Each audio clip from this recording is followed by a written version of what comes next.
Looking for these better days. It is Friday, August 29th. I'm Scott Seidenberg. Here's what you need to know to make today a better day. Week one of the college football season is underway. We had a couple of great games last night. We have more games coming up tonight that we will get to. And of course, marquee matchups over the weekend. And a massive trade going down in the NFL. Micah Parsons to the Green Bay Packers. Jared Smith joins me here on Better Day for a Football Friday episode. And Jared, let's start with the NFL breaking news that happened yesterday. Micah Parsons traded from the Dallas Cowboys to the Green Bay Packers, and we immediately saw the shift in the spread for next week's game between the Eagles and the Cowboys. And I just laughed because I screamed to anybody who would listen to take the Eagles -6.5 because I didn't think Parsons was going to play. I didn't expect him to get traded here to the Green Bay Packers, but I said take the 6.5s now because they're not going to be around any much longer. And lo and behold, we are now up to Eagles -7.5. Yeah, and I don't know if Parsons is worth the full point through the key. Like we talked about this. I think we're kind of, entering that space of, all right, how much is he actually worth? However, the one thing that we can't really quantify here is the letdown factor. Dallas was rallying around him, and they thought that everyone kind of thought he was going to get paid. And this was just kind of Jerry, pandering and getting a little bit of attention. And eventually Michael would sign and we would all kiss and make up. But now that he's gone, and he really, there's like a shock factor, like, wow, Jerry actually traded him. How does that ripple through to the rest of the locker room? I think that is a question that we won't be able to answer until we watch them play on Thursday. Sure. But it is a very intriguing, wow, maybe 1 point through a key isn't enough to account for the fact that the rest of the team now will lower their level. Well, according to Jerry, trading Michael Parsons, yeah, that was a troll job, right? He knew he was doing that. I was like in Step Brothers where he's like, is it Pam or is it Pan? Like, but I could help with this Pan situation. Again, that felt like he did that on purpose. I don't know. Like, would it surprise you? Like, he was just like, no, trading away Michael was just good for the organization. We brought back a Pro Bowl defensive tackle. Jerry, it wasn't good for the organization. You traded away a generational talent. This is do that in the NFL.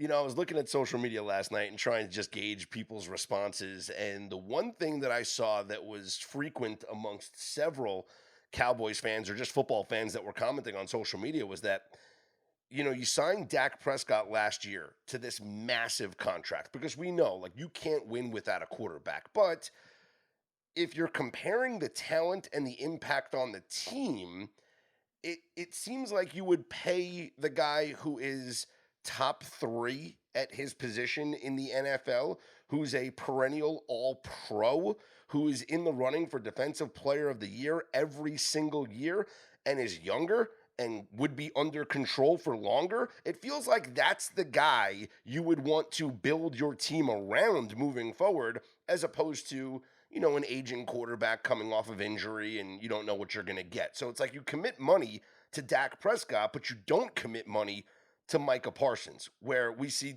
other teams around the league. The Browns commit money to Myles Garrett. The Steelers commit money to TJ Watt. Like, this is what you do with a player of this caliber. But for Jerry Jones, he doesn't care. Makes no sense. To your point about Dak, this is his 10th year in the league. So he's a vet, right? Like double digits in the league. That's rare. There's only 7 quarterbacks in the league, 28 years of age or older, making at least $40 million. You've got Dak and Stafford. Those are kind of the elder statesmen. Stafford's obviously the eldest statesman at age 37, Dak at 32. Then you've got all the 28, 29, 30-year-olds, Mahomes, Burrow, Allen, Lamar, and Jared Goff. So despite being the second oldest in that group, Prescott's tied for the fewest playoff wins and the worst playoff success of any of those quarterbacks that are kind of the elder statesmen, right? The veterans of the NFL quarterbacking circle. So yeah, he's outside the top 7 at his position for sure. And I think the Micah stuff, now here's where I'll make a bull case. The market's going to get pressed down really strong on Dallas. They already were kind of underpriced. Hmm. And the way that Eberflus plays defense, it's very cover, two, it's very zone, it's not blitz happy. So you can kind of piece together, a couple of games of maybe they can get through this tough stretch early and maybe win a couple of games early and just kind of sit back and not play overly aggressive defense and maybe get by. And then if that's the case, then you would say the Cowboys might be a little bit undervalued in the market. But the initial shock value is the thing that's really hard to price in here, Scott. What do you make of the Packers now becoming the betting favorites to win the NFC North? I mean, we were I'll on tell them you this, bro. before. I'll tell you this. When that trade happened, my first reaction, this is like what a sicko I am. Like it's just, whatever. I'm like, shit. I submitted my Westgate season wins contest yesterday Green Bay under. Yeah, and I Green Bay. took Green Bay under. No, that's like, bad timing. That's bad timing. like I mean, one they were my one day later and I would be taking Green Bay over. I mean, see, that's the thing that I think you have to reframe. What was Green Bay missing, and this was kind of it, right? Mm. I got pushed back a lot because I've been heavy on Green Bay. I think they are going to win the division this year in the North. Yeah, I picked And them. and the pushback was who's their best player. Like when the going gets tough, who's their best player? And it's tough to say Jordan Love. It's not tough to Sure. say Michael Parsons. So No. I think it answers that question. Now he hasn't performed well in the postseason. He'll probably get his chance here. I think still it's obviously a net positive. But you've got to finish with a good record. You've got to make those two draft picks the next 2 years, 29, 20, Yeah. 28, 30, 31, 32. Like you can't have an 8 and 9 year and give Dallas a top 15, top 20 pick. I think that's the key. So you just keep loading up around Love. And I think they've got a team that can win 11, 12, 13 games this year for sure. And now with Micah, they have that star. Oh, absolutely. Look, I was high on the Packers. Like the Packers were my pick to win this division. I didn't pick them to go to the Super Bowl or anything, but I just picked them to win the division. And my whole thought process was I love the coach, and I probably like the coach more than any other coach in that division. And well, Kevin O'Connell's fantastic, but I mean Matt Yeah. LaFleur's got the winning history, They're right? both right And, there. yeah, O'Connell's right there. He's a really good coach. but the thing that impressed me the most is this is a Green Bay Packers team that won 2 games last year with Malik Willis at quarterback. Yep. So it's like, okay, well, Jordan Love is not it. Yeah, they still won 2 games with Malik Willis. Like they have talent, they have a whole team and a coach that's capable of winning these football games. If you get any improvement from Jordan Love this year, this is a team that's winning the division. Now you bring in Micah Parsons. Yeah, I agree with the odds move. Right now, we're seeing Yeah. on FanDuel right now Packers plus 165, Lions plus 185. Well, that division, first of all, is wide open. The whole conference is wide open. Like we just did our Bet US pod today on the NFC or last night, and there's 6 teams in that conference that can win. In the AFC, there's 3. It's the Ravens, Mm, it's the Bills, it's the Chiefs. That's it. I mean, there's not a team. I'm sorry. I'm sorry, Bengals fans. I agree. I'm sorry, Jets fans. Like, I'm sorry, Patriots fans. It's not happening for you this year. Like, you got a long winter ahead of Mahomes, Allen, and Jackson that you're gonna have to deal with in that Yeah. conference. And I just think that's kind of the top 3, and we move on. The NFC, I think the Rams are the teetering case because of Stafford's back. But the other 5 teams that are in the top tier, I mean, they're all right there. You can make a good case for all 5 of them. And you can make a damn good case for the Rams if Stafford can somehow, tough it out this year with the Yeah. back. But from a rankings perspective, Jordan Love was really good last year after the bye. He got hurt early, kind of stumbled his way through the first few weeks, right? Had a tough game when he first came back from the injury, had to play the Vikings and Brian Flores in that blitzing defense. And then they kind of limped by for a few weeks. Got to the bye midseason. Post bye, he's a top 10 quarterback across all metrics, and the Mm, Packers were really good. So I think if you look at that post bye and you say fully healthy, now with a defense and a star you can rely on, you give me 17 games of that. They won 11 games last year despite winning 1 in the division. They're going to win more than 1 division game this year. And I I would think agree. 3-3 in that division, they're going to be a 12-5, 13-14 probably with their schedule. So I am very high on Green Bay, and obviously the skyrocket, the needle can only point up after the trade they made today. You think the Westgate will let me change my entry? No, No, you can I'm buy so another upset. entry, maybe though. You might be able to do that. So upset. So upset.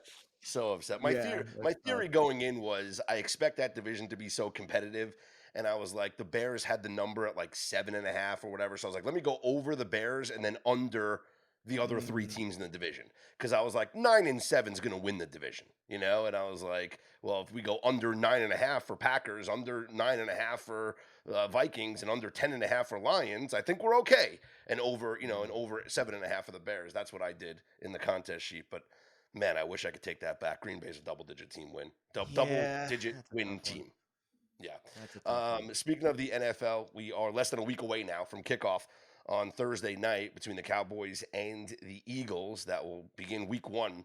And up on betterday.com, we released an article yesterday about NFL coaches in week number one with some big ATS numbers and even some rookie head coach numbers that you want to check out. Go ahead, go to betterday.com, check out that full article. But some highlights here.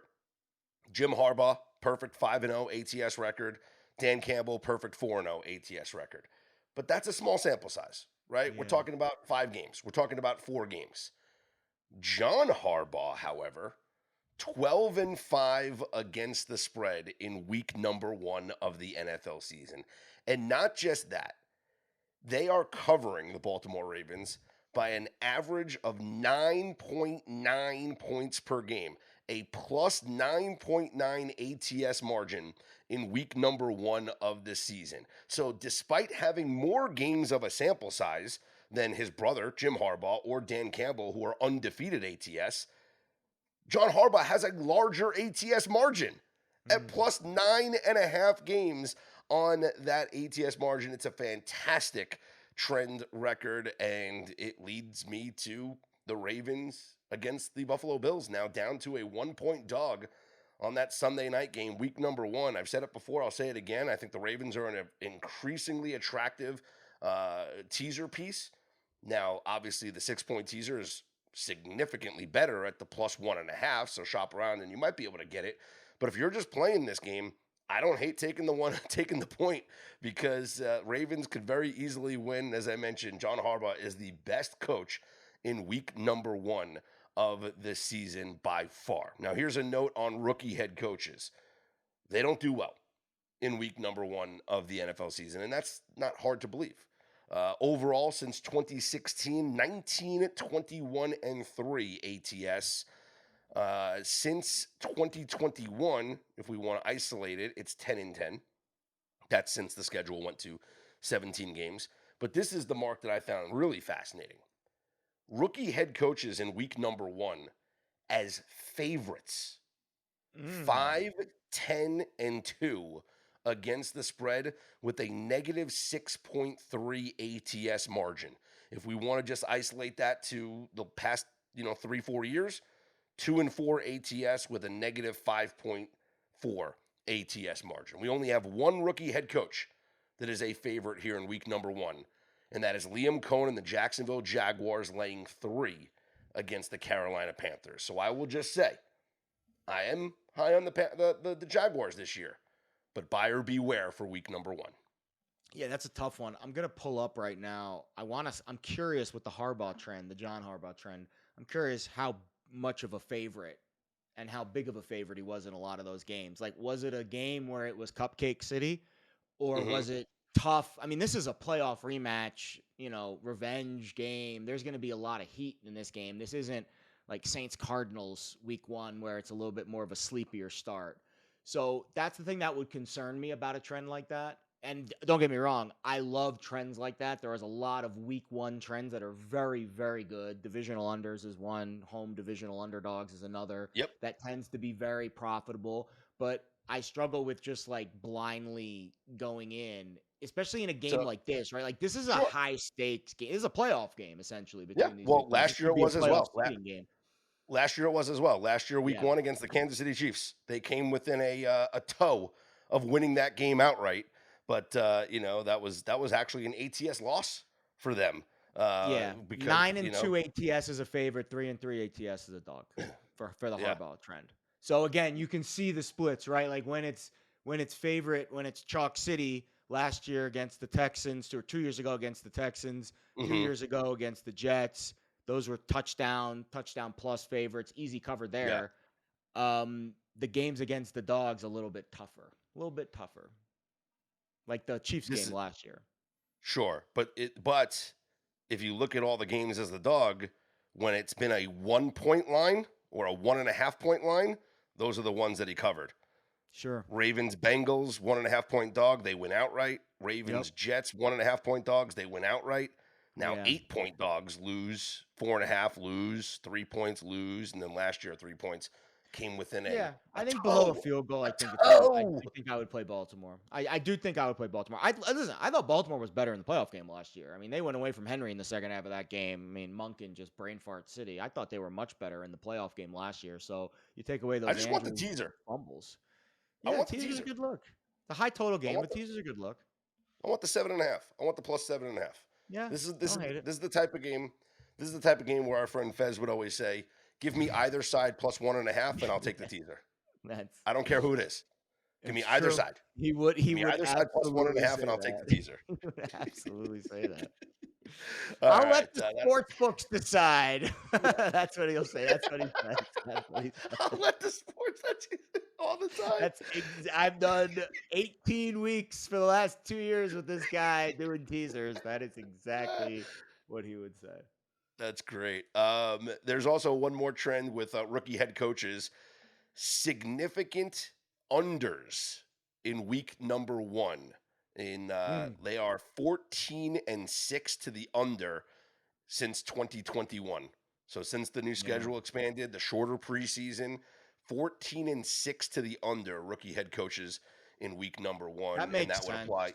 Yeah, that would apply The to the Cowboys divisional against the unders make Eagles. sense week 1 too. These teams know each other very well, and it's kind of a tough, right? Those are tough games, Yeah. divisional games week 1. And rookie head coaches, that's tough. That game comes at you fast. You know, it's another trend I really like. We'll get to this at some point during the year. The rookies making their first Thursday night appearance is always a Yes. paid spot. And the rookies with the 7 point favorites, right? Where Oh it's like, man. no, but they crush it as the big favorites because it's like everyone's like, oh, how could you lay this much on the road with the rookie quarterback? And it's like, Yeah. don't you think the book knows?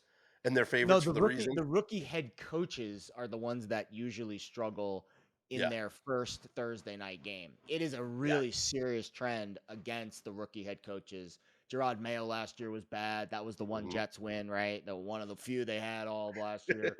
That's those are really good spots to fade. The rookie head coaches are their first Thursday night games. I think we'll get a bunch of them this year, right? Jacksonville yes, probably has one. hmm yep, Probably have one with the Cowboys and Schottenheimer too. hmm yeah. There's going to be a lot of trends that we're going to talk about during the year, including some that you'll love this. I call this the Warren Sharp effect, Mm, and I'm actually going to try and like make this a thing. It's nothing against Warren because his work is absolutely incredible. yeah. But when information becomes too public, it influences the market too much. Totally agree. And Absolutely. so I call it the Sharp effect, the Warren Sharp effect, because he has been at the forefront of the rest disadvantages Yes. and promoting how terrible those spots are for those teams. Well, I Yes. actually dug up the data, and I'll just give it to you now because I have it handy right here in front of me. But if you look at the teams that were on the rest disadvantage last season, they were actually 56-47 ATS. Wow. If you were on the road at a rest disadvantage, which is that's the worst spot you can be in, right? Those teams were actually 28-20 against the spread last year.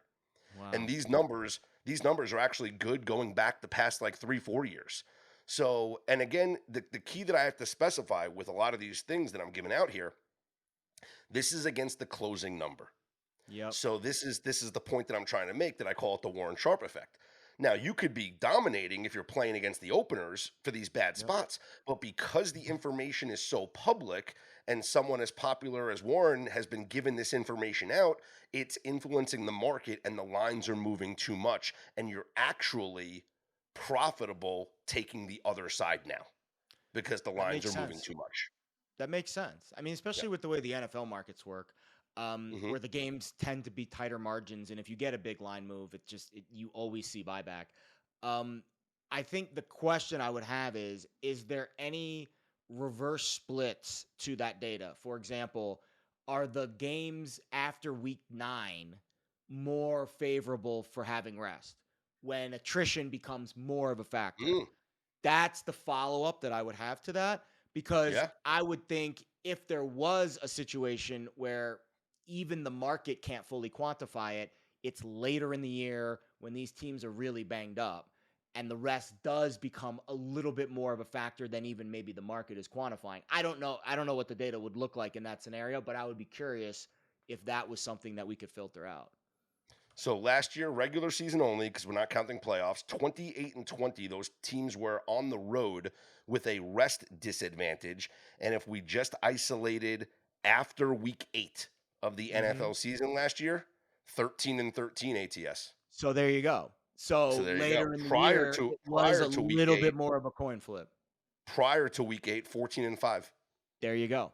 So there's your barometer right there. Before you get to Thanksgiving, don't worry about Hmm. the rest too much. Treat Thanksgiving ish as kind of your, okay, now I'm going to actually put some stock into these teams being on short weeks, having weird schedules, and having to travel all the way across the country. It's actually a good, frankly, barometer for the season. Yeah. Thanksgiving is always kind of that point where it's like, all right, tails up. This is crunch time now, the last, 6 weeks or so. That's when I think the rest really matters. That's a great point. And also it's like once the buys start, and then you have to look at teams that, like, I think, and there has been a lot of research done this on bye weeks about like whether it's more advantage to you to have an early buy or have a later buy, and what Yeah. teams do pre and post buy.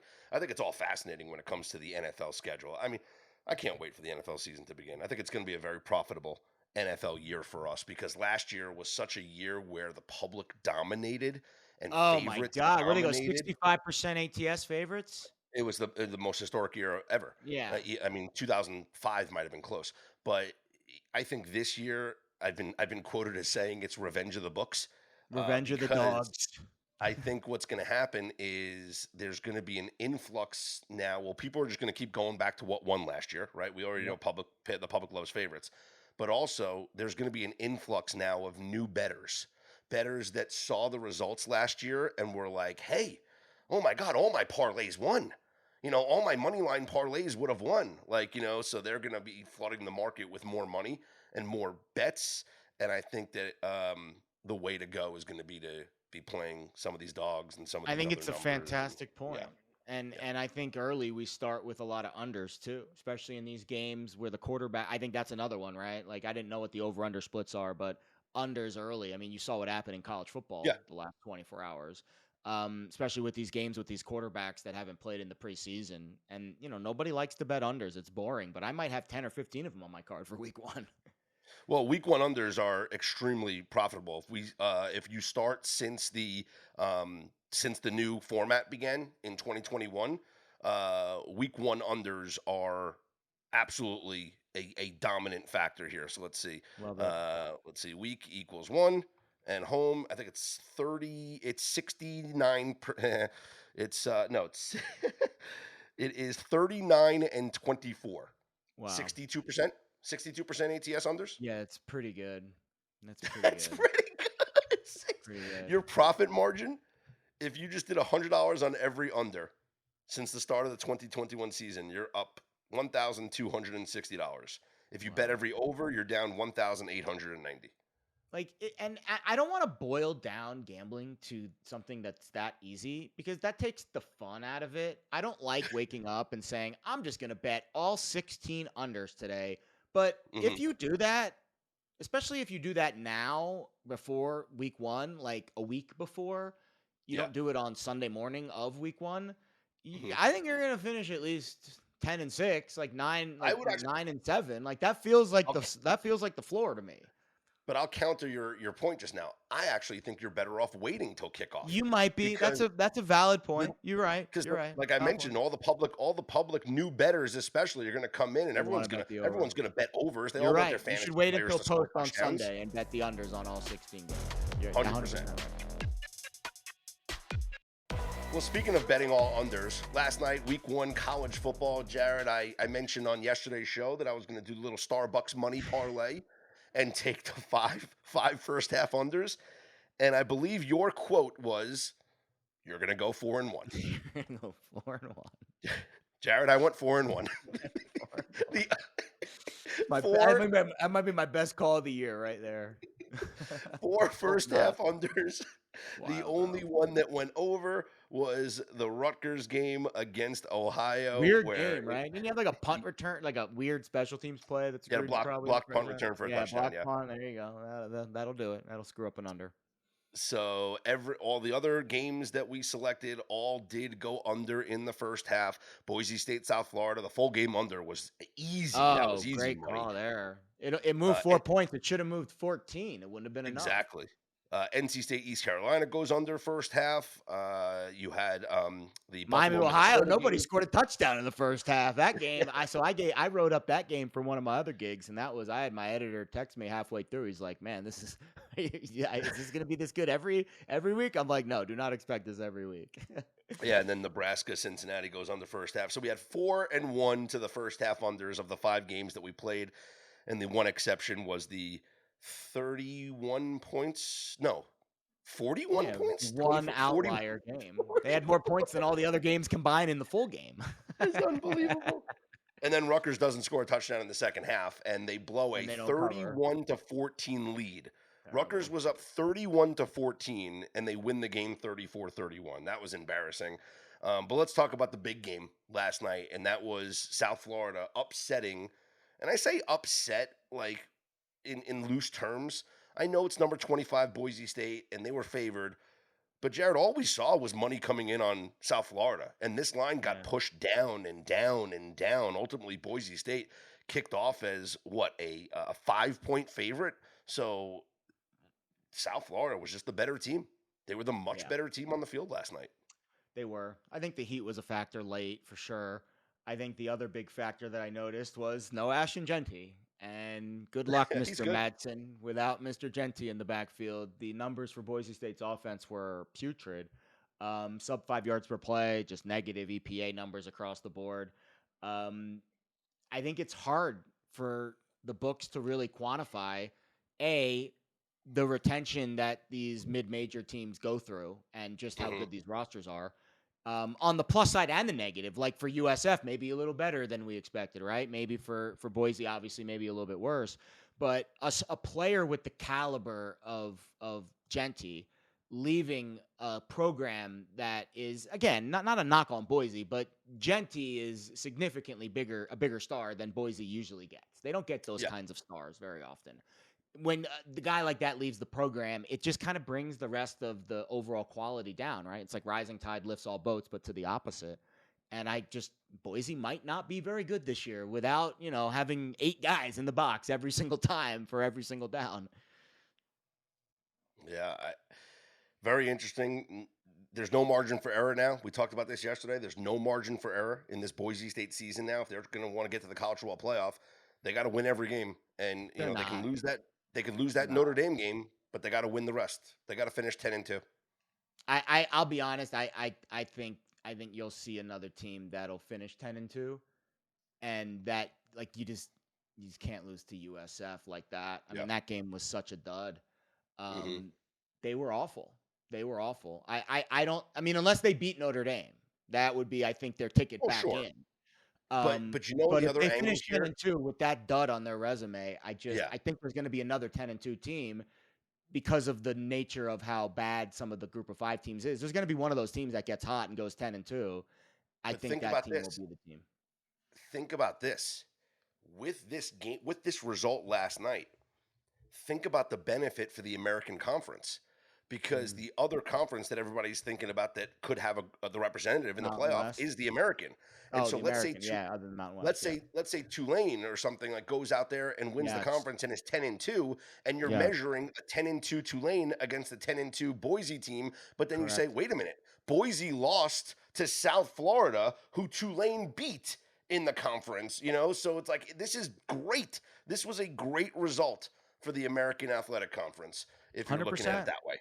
ECU hung with NC State, right? Like I think this conference with Memphis and Tulane and now USF, who is very experienced, and they've been building a lot of decent some decent depth with that Mhm. roster, and Golish done a good job, kind of renovating a program that was it's tough to recruit down there when you're going up against Yeah. the big boys and you're playing in an NFL stadium that nobody cares about. It's Yep. just a really tough college town. It's not a college town, Tampa. It's just not. No. So tough ask, but they might. Mhm. Who knows? They might be the best team in that conference. Maybe. Yeah. Well, long season to Yeah, go. Elsewhere last night, I know you pointed this out. Bad night for the Big Ten. They really had bad. the results, but they didn't have the covers. No, 0-4 ATS against Miami of Ohio, Buffalo, Ohio, and Cincy. Couldn't get a Yeah. cover against one of those teams. Um, there's a really easy way to break down the Big Ten this year. There's three teams in it, and there's nobody else. And that's it. It's kind of like the AFC. It's Oregon, it's Ohio State, it's Penn State. That's it. There's very little depth. Indiana will finish with a good record, but they have very little competition. And that's kind of the way I look at the Big Ten this year. And the rest of it is a very mediocre conference that on any given Saturday can get beat by anybody with a decent roster. That is maybe well coached. I mean, geez, Mhm. that Ohio game was really tight. That Cincinnati game was really tight. Like Yeah. Nebraska was supposed to be a 9-10 win team in the playoff. Like that offensive line needed 7 guys to block Cincy's defense, and they were still taking sacks. Raiola was still unable to get the ball out on time. So I don't see anything I like in the Big Ten outside of that top three. And that was a Nebraska home game last night. I mean, Yeah. that crowd was a Nebraska home game, and they don't cover. They get the win, but they don't cover. So I was looking at the 8 official games on the card last night because those were the major games on your betting board, and then I looked at a couple of the extra added games. So of the 8 games that were on the main card last night, we're talking about East Carolina, NC State, Boise State, South Florida, Jacksonville State, Central Florida, Wyoming, Akron, Ohio, Rutgers, Nebraska, Cincinnati, Buffalo, Minnesota, and Miami of Ohio against Wisconsin. Dogs went 7-1. Wow. The only favorite to cover was Wyoming. They were a 5.5 point favorite over Akron, or a 4.5 point favorite over Akron. They won 10-0. Akron's Uh, terrible. The yeah. MAC might be really bad this year outside of like those top two teams. So 7-1 ATS with the South Florida outright win being the only outright win, I believe. And then of the extra games I looked at, San Diego State, Mizzou, and Houston covered. Duke and Oklahoma State did not. Hmm. So it was a dog night last night. And Yeah. the question is, will it be a dog night tonight? Jared, let's get to tonight's schedule here in college football. And I guess let's start with the best bet right off the bat. And that is one that I've been on all week, and I am not backing off of it. And it is the over between UNLV and Sam Houston. We've seen a lot of movement on this total. It opened up at 58.5. That's when I pounced on it. That's when you and I were talking, recapping the game on our Monday episode, and we were talking about what we saw over the weekend or last week or last Friday, whenever we were recapping this game. Opened up at 58.5, and we saw immediate movement to the over. It got as high as 62.5. It has settled now at 61. I would still play the over at 61. I just think this UNLV offense is going to be able to score on Sam Houston. I think we're going to see Anthony Calandria play the bulk of the minutes at quarterback. There'll be some packages in there for Alex Orji to run the football, but Jet Thomas is going to run all over this team. Both these defenses allowed over 500 yards of offense in their first game. Both these defenses were on the field a lot. And the one thing that we have to add about this game, UNLV down now. They opened as a 13.5 point favorite. They are now down to a 9.5 point favorite. And I think that's too low Yep. because this is not a traditional home game for Sam Houston. So, for those who don't know, Sam Houston's football stadium is under construction or renovation. So, they are playing their home games at the soccer stadium in Houston, about 70 miles off of campus.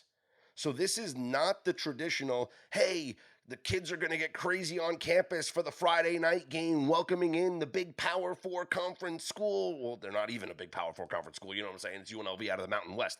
But it's not that situation. It's 70 miles off campus in Houston. This might as well be a neutral site game. It's going to be like it was in Kansas City last night. Yeah, a majority of the crowd will be for Sam Houston, but this isn't an on-campus game. So I think that mitigates a lot of the home field advantage here. And so I actually think you're okay laying it with UNLV. But the best bet for me is on the over in this game. I would agree. Um, Couple of situational factors here. Western Kentucky ran 96 plays Yeah. against Sam Houston last week. That Hmm. was on the road, right? Sam Houston was on the road. This game was in Bowling Green. Then they go back home.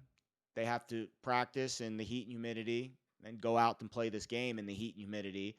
And it was a passing attack last week against Western Kentucky, a completely different vibe. Like Western Kentucky threw it over 50 times in that game. They barely ran it.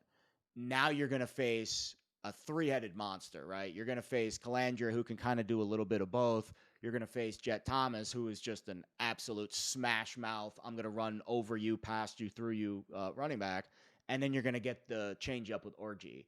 A completely different style of defense, or excuse me, offense that your defense has to prepare for this week after facing the spread it out, air raid Western Kentucky team. Really tough turnaround in terms of a prep for UNLV. And then you throw in the other situational factor. Man, that game was really freaking tight last week for UNLV against Idaho State. So you want to talk about a little lighting a fire under your tuchus after just 1 week with Dan Mullen. I think you're going to see a much more focused UNLV team, especially defensively, especially in the secondary. I did hear they were a little bit banged up there. So I would say UNLV, and yes, the over, but I would also not be shocked if UNLV's defense really hunkered down Mm. and really, controlled the tempo of this game, especially on the ground, which is really what I expect them to do.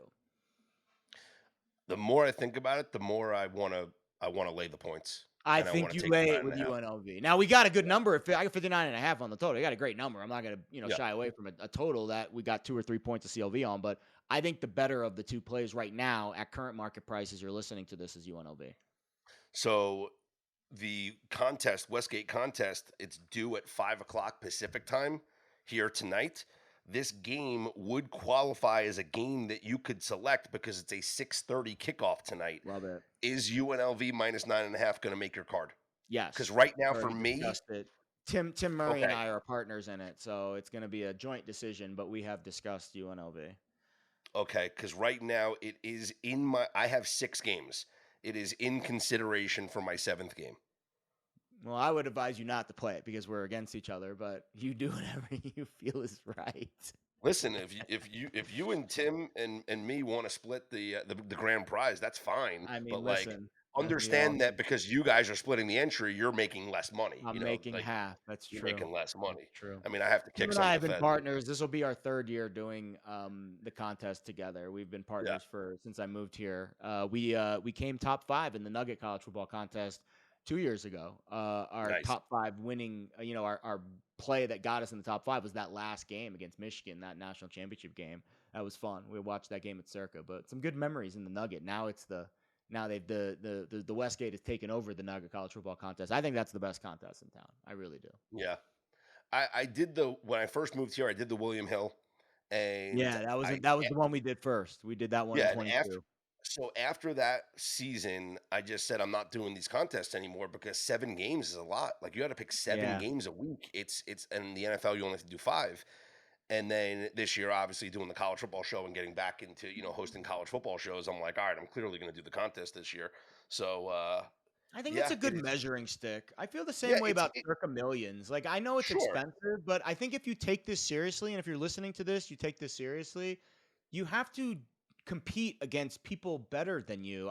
One of my coaches, Mhm. my favorite coaches, once told me, if you're the best person in the gym, you're in the wrong gym. Like you need to put yourself Love that. in situations where you are competing against the best in our space, and then you judge how you are, so then you can say, "Wow, maybe I'm a little better at this than I thought. I should be risking up, or maybe I need a little more work. I should be risking down." But you have to put that measuring stick out there to measure yourself.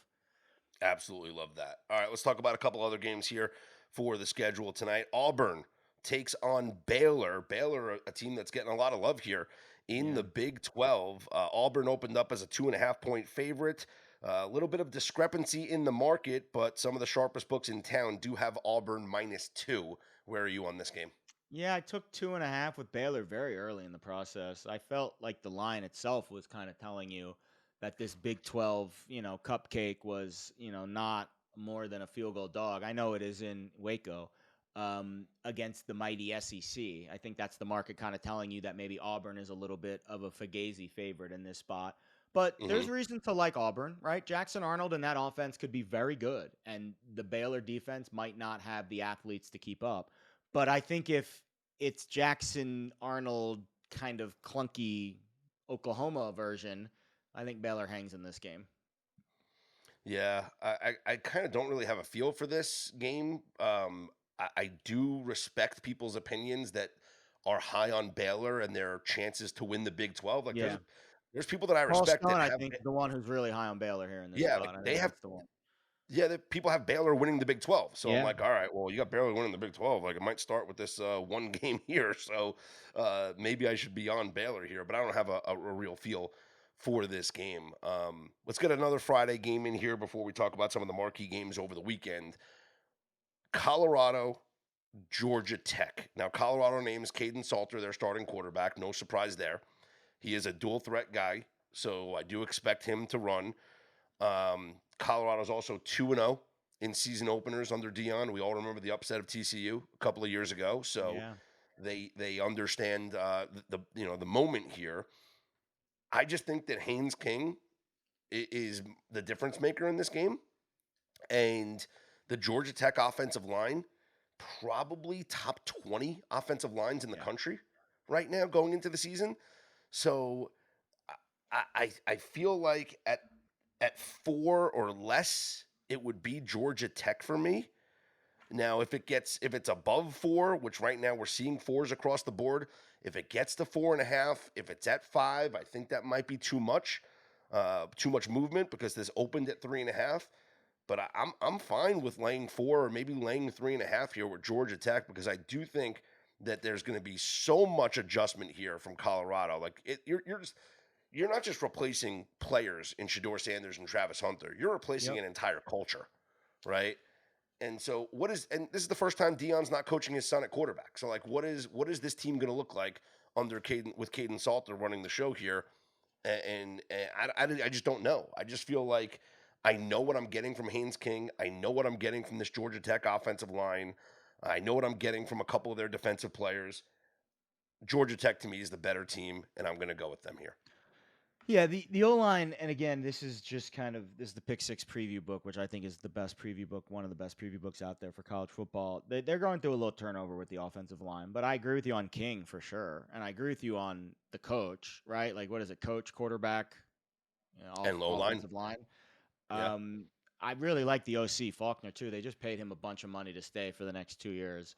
That is noteworthy because you kind of keep everything intact. They still have a couple of decent offensive linemen coming back, but they did lose 3 guys that were all conference.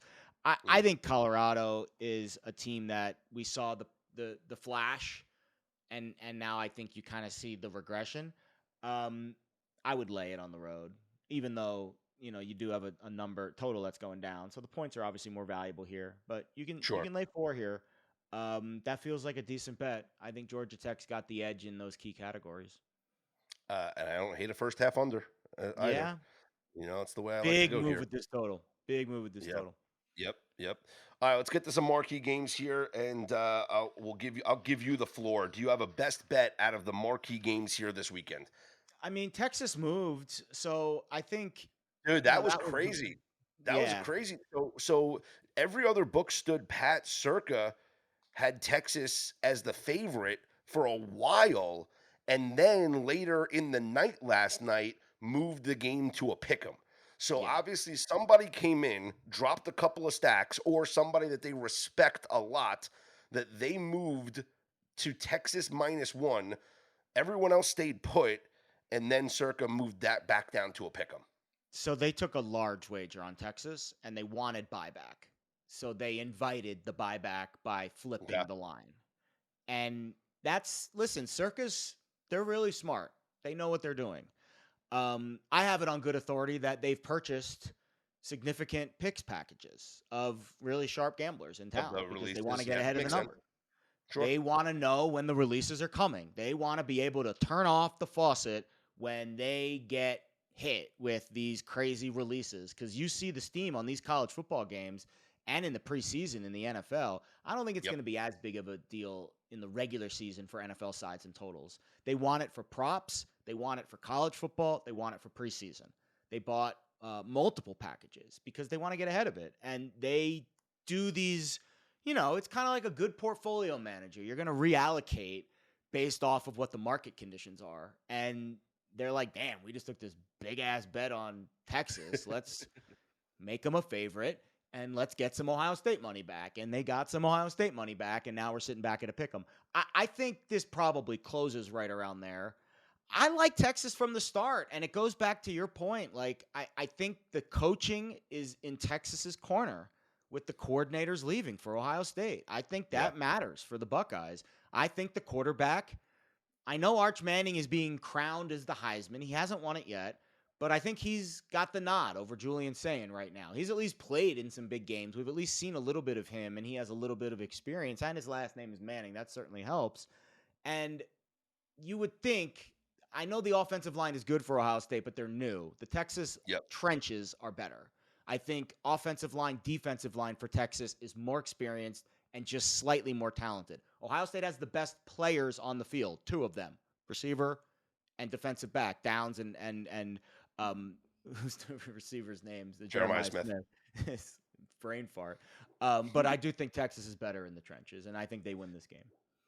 I'm on the under in this game. I'm on the under in the first half. I think if you're Love giving it. me the stronger play, it's the under in the first half. If you're asking me what's my better of my best bets, it is that first half under. It was at 23 and a half. You can still get a 23 and a half. I think FanDuel's got it out there. So get the under 23 and a half. That would be my best bet on this game. I Love do it. think Ohio State starts out slow and new offensive coordinator Hartline now, but it's also two new coordinators. Obviously, we've been mentioning that a lot. And it's two new quarterbacks here. It's Julian Sain's Yeah. first go around as the man here, and it's Arch Manning's first go around as the Heisman favorite. We know the Texas defense is loaded with pass rushers, elite pass rushers, and Ohio State replacing two key members of their offensive line. Texas also has some turnover on the offensive line, but I just think the defenses will be ahead of the offenses in this game. And I think we're in for a low scoring first half and probably a low scoring full game.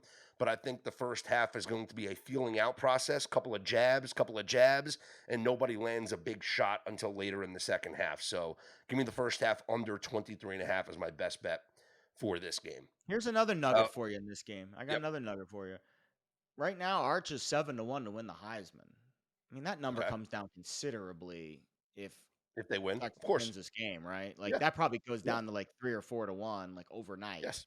Hmm. I took a little of Arch to win Heisman. I think Okay. Texas is the right side in this game, and I think I I think lean if that way. they Yes. win, Yep. that would be the way I would go. He's going to be the Heisman favorite. He already is, but he'll be the big time Heisman favorite if he goes into the shoe and beats the defending champs in his first start. Yeah.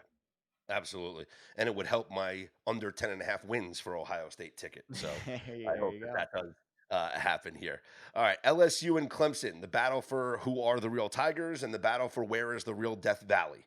I am laying it with Clemson. Now, this is one of the situations where I'm going to tell you in pocket, yes, I played a better number. I played -3 in the summer because when this line came out, I have, Jared, I have tickets on Clemson to win the ACC, Clemson to win the national championship, and Cade Klubnik to win the Heisman Trophy. When I Wow. say I'm all in on Clemson, I am You all really are. in on Clemson. This team returns the most production in the country, right? They are loaded at wide receiver for one of the best quarterbacks in the country. And Dabo finally goes into the transfer portal and brings in some players. He brought in the kid from SEMO, Southeast Missouri State, Tristan Smith, 6'5", 205-pound, high leaping red zone target, caught 76 passes and 6 touchdowns last year at SEMO. They got 4 returning offensive linemen for a quarterback in year 3 in this offense. They bolstered up the defense, bringing in Penn State defensive coordinator Tom Allen, who you obviously are very familiar with, Yeah. Jared. And That defense is an NFL defense. And also, speaking of the transfer portal, they bring in Will Helt from Purdue to pair up now with TJ Parker. These are probably two of the best pass rushers in the country.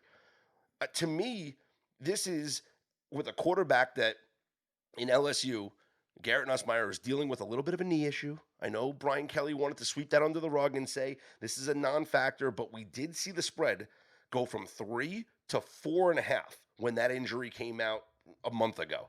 And then it got pushed back down to 4 when Brian Kelly was like, this is nothing, like he's fine. Like I would rank it a 2 on the scale if you were asking me to rank it on 1 to 10 or whatever.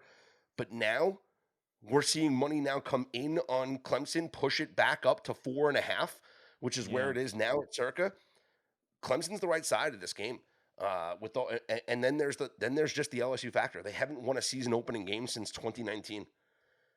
And to me, I'm going with the better team, the better coach, the home team, the environment where Dabo came out to the media and said, let's make sure we got a stadium full of orange. He's like, I love the purple, but let's all wear orange. Let's show up in that orange so they don't mistake it for anybody else because LSU is obviously purple also. I think Clemson rolls here. I had Brent McMurphy, the great Brent McMurphy, on my VSiN show a couple of weeks ago, or last week, a couple of weeks ago. My days run into each other. It's just crazy. So it was last week, and I told him about my Clemson tickets. And I told him, I said, currently right now, Clemson's minus 200 to make the college football playoff. And his response, he goes, add another 0 to that. Wow. Like he thinks it should be minus 2,000 that Clemson makes it to the college football playoff. Wow. And I would agree. There's nobody else in this ACC that's winning this conference over Clemson. And then they're probably going to have one of these first 4 buys. I'm telling you, this team is great. And you're going to see it here on Saturday when they're going to demolish LSU. I'm excited for Clemson this year. There's no doubt. I think the market is getting a little stretched on them at 4.5. I think the bull case for LSU is their defense will not be a bottom feeder unit. Like up front defensively, they've got some dudes. They lost their 2 starting ends, but they really reloaded a lot. Pyburn from Florida, Peyton from Florida State. I mean, those are top transfers at their positions. And then they got Jamari Butler from Nebraska, who was all Big Ten honorable mention last year, and then a couple of returnees at tackles. So there's a chance that this defensive line is very good for LSU, and they've been really bad at this position for a long time. In fact, they've had 8 different coaches, 8 different defensive line coaches since 2020. This year they brought in, you might remember this name, Kyle Williams, veteran tackle, played in the NFL, used to play at LSU. Obviously great football perspective, but not a lot of coaching experience. So a little bit of a unknown there. A lot of talent on that LSU defense, but not a lot of great leadership. And I think that's where things can get away from you. But I'm intrigued. If this thing keeps moving towards Clemson, I think there's going to come a point where someone's going to buy LSU. I think Nussmeier is really good. I think the receivers for LSU are going to be solid this year. Chris Hilton comes back. He missed all of last year with an injury. They got the transfer from Oklahoma. Who missed all of last year, and he had that one really good year at Liberty where he averaged like 20 yards per catch, and then they got a kid from Kentucky who's like the all-time SEC leader in return touchdowns. So I think LSU has the potential to be very dangerous, but you mentioned it, coaching. Brian Kelly sucks in these games. They're kind of scattered in those areas, so it's tough to trust them on the road in a big spot. I think Clemson wins, but I do think at some point the number will get stretched, and you'll see some LSU money. I would also take a look at Clemson in the first half, and especially Clemson team total in the first half, because LSU starting safety A.J. Halsey is suspended for the first half of this game. It stemmed from a fight. It stemmed from a fight that he had last year while playing for Houston. He was one of the biggest targets in the transfer portal this year. So again, LSU starting safety A.J. Halsey will not play in the first half. He is suspended for the first half. So he'll be in uniform. He'll play in the second half. But I think good angle here would be go to Clemson in the first half, or maybe a Clemson team total over in the first half. See if Cade Klubnik can attack that secondary, and they feed off that home crowd, that home environment here on Saturday night. All right, let's go to Sunday's game. Notre Dame taking on Miami. And all I've heard, Jared, and tell me if you've heard this too, the comments about, oh, well, Notre Dame has bad history going down to Miami. They always lose those games down there. Why do I care? Why do I care about different coaches and different players, different programs? I don't care what they did 10 years ago. You know what I care about? Marcus Freeman and Mario Cristobal. And Marcus Freeman is 14-5 against ranked opponents. And Mario Cristobal is 1-6 against ranked opponents. Marcus Hmm. Freeman, as the head coach of Notre Dame, is 9-3 against the spread on the road. He is 5-2 against the spread on the road as a favorite.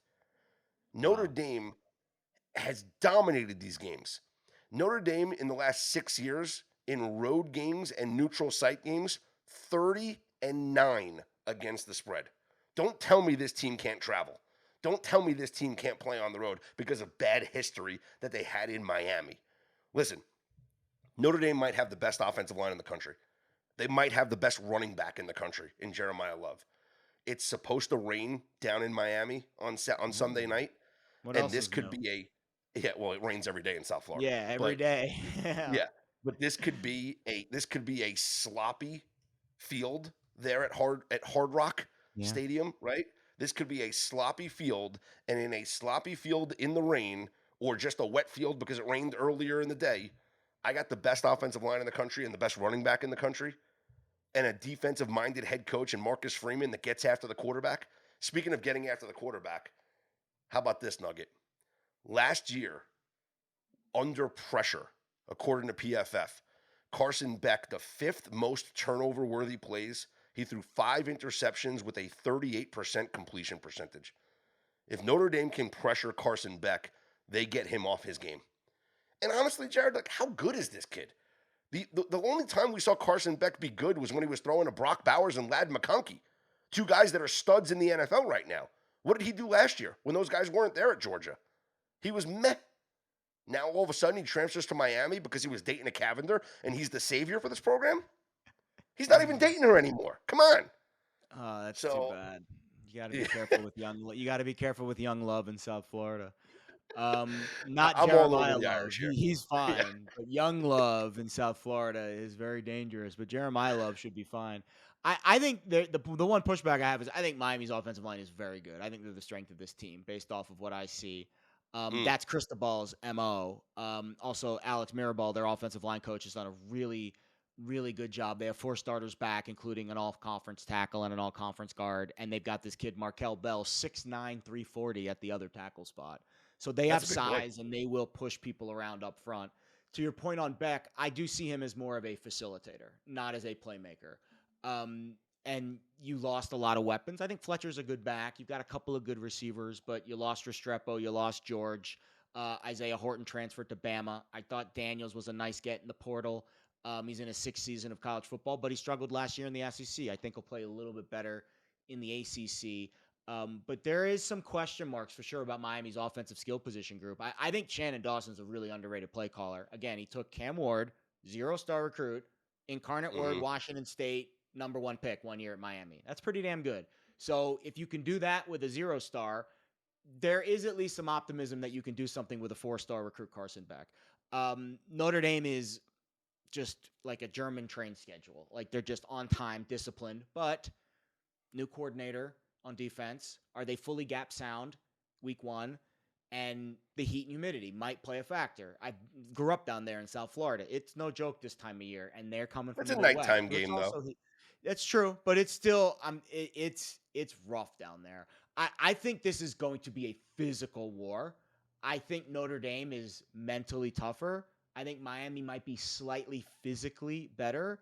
But then you mentioned it right off the top. Your first mention was Mario Cristobal brain farting his way through big games. That to me is maybe the edge here for Notre Dame. Is I think they have a little bit more mental toughness to them when the going gets tough.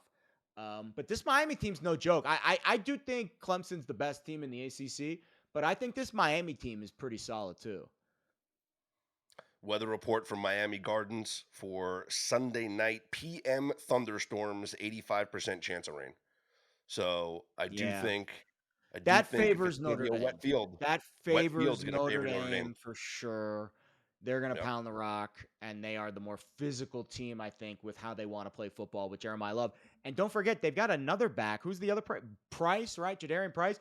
Both those guys averaged over 6 yards per carry last year. They've got two backs that I think would be RB1 on a lot of Power 4 programs right now. Yes, for sure. Okay, before we wrap up this episode, Jared, I'm going to mention that Penn State, your alma mater, You got to bet is Penn State this a. week. You have to.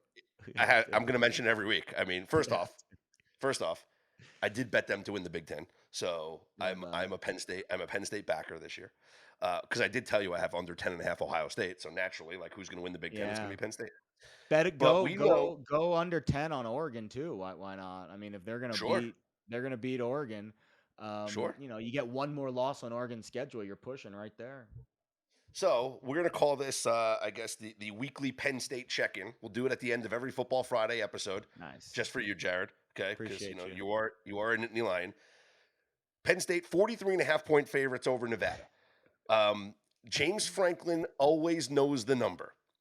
In games where James Franklin is a 40-point favorite or higher, Penn State is 4-0 against the spread. And how about this? And this is where I have a best bet in this game. The opponents are averaging 3 points per game.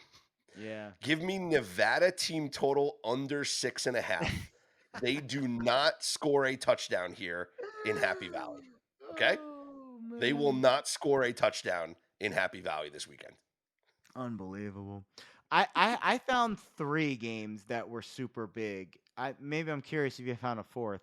The UMass game 2 years ago, they won 63-0. They were 42-point favorites. Yep. They beat Idaho Yep. 79-7. The Mhm. very vaunted Idaho Vandals. They were a 47-point favorite in that game. And then in 17, they beat Georgia State 56-0. They were a 37.5-point favorite. Maybe I'm missing one game from this list. There was let's see, you had the Idaho game, I have right? Idaho. I have UMass. You have last year Kent State 56-0. That's right. Yeah. That's the game. I guess maybe I only had the 23 season and beyond. I didn't have last year's updated yet. Yep, that's right. Yep. Kent State. They were what, like a 49-point favorite, and they won They like were 56. 48.5-point favorites. They won 56-0. 42-point favorites against UMass. They won 63-0. 44-point favorites against Delaware. They won 63-7. And 47.5-point favorites against Idaho. They won 79-7. Wow. He knows the number. That's what we always say. Yes, But he does. The team totals. Come on. You tell me I Nevada saw a scoring a great touchdown trend against this too team? from Mackinnon. Mackinnon had a great trend this week. Huge favorites, 37 or more points, automatic in FBS versus FBS matchup since 2013. 16-0 Yes. straight up, obviously, but 15-1. 15-1 Yeah. against the spread. Georgia also in that mix this week, and Marshall's. It's like a whole new team for Marshall. So I think those are good the two. point. Yeah, Marshall loses their whole team. Great point Those there. are the 2 teams this week. And I know, listen, I know you're like, oh, look at these 2 squares laying 40 points with Georgia and Penn State this week. We don't know what these teams are. Sure. You tell me what Marshall, like, go out. Someone then to listen to this podcast right now, reply to me and give me your scout on Marshall, please. I think you are better off laying big numbers with things that you know early in the season because that's really all we know. We know Penn State's good. We know Georgia's good. I don't know anything else right now or this early in the year. Love it. Love it. Well, that'll do it for this episode. This was a big Football Friday episode, and that's what it's going to be like every Friday here for the remainder of the season. Football Fridays with Jared Smith and myself on this Better Day podcast. A reminder, make sure you are subscribed to this pod wherever you get your podcasts from, Apple, Spotify, etc. Go to betterday.com. Make sure you subscribe there. You'll get the daily newsletter in your email inbox every single day, as well as research articles that will be sent to you sporadically. Like yesterday, I sent out that article about NFL coaches in week number 1. So we might have an article that comes out this weekend. So it'll be right in your inbox. And if you miss it, you can always just go to the website and check it out. The picks page is always updated on the website also, and that is available for free to subscribers. We did go 1-1 last night in college football, cashing the under on the official plays. We cashed the under in that Boise State game, and we did not win the Rutgers laying the 15.5 because they blew a 31-14 lead, and Greg Schiano's, whatever. Anyway, we have some plays up there for this weekend, and we'll be adding plays constantly on that picks page. So go check that out and subscribe at betterday.com. Follow Jared Smith on Twitter at Jared Smith Bets. Jared, I believe tomorrow you'll be on Fox Sports Radio. Are you doing your college football Yeah, show? we'll Oh, do what our time is that? Saturday morning show, 6 to 9 a.m. Pacific. And then I'm actually filling in for Jeff Schwartz on Sunday. So it'll be me, Crack, and Brian No on Sunday. Great. That's obviously not my slot, but that'll be a fun show with Crack and I kind of chopping it up there. A couple of gambling degenerates with Bino in the middle. So, yeah, big weekend ahead planned on Fox Sports Radio. Tune in both days, Saturday and Sunday, 6 to 9 a.m. Pacific. Love it. Absolutely love it. I'll be on VSiN tomorrow night at 6 o'clock Pacific time. So I'll carry you through the Saturday night games, and we'll preview, obviously, the Sunday games. And it's going to be a lot of fun gearing up for the NFL, which starts next week. Got to submit my contest plays. Maybe Yep. Jared talked me into that UNLV being my 7th Yeah, selection. why not? Why not? We'll all root Don't for be it mad at me if together. they win by 7, though. I will. I will. For Jared Smith, I'm Scott Seidenberg. Here's hoping you make today and every day a better day.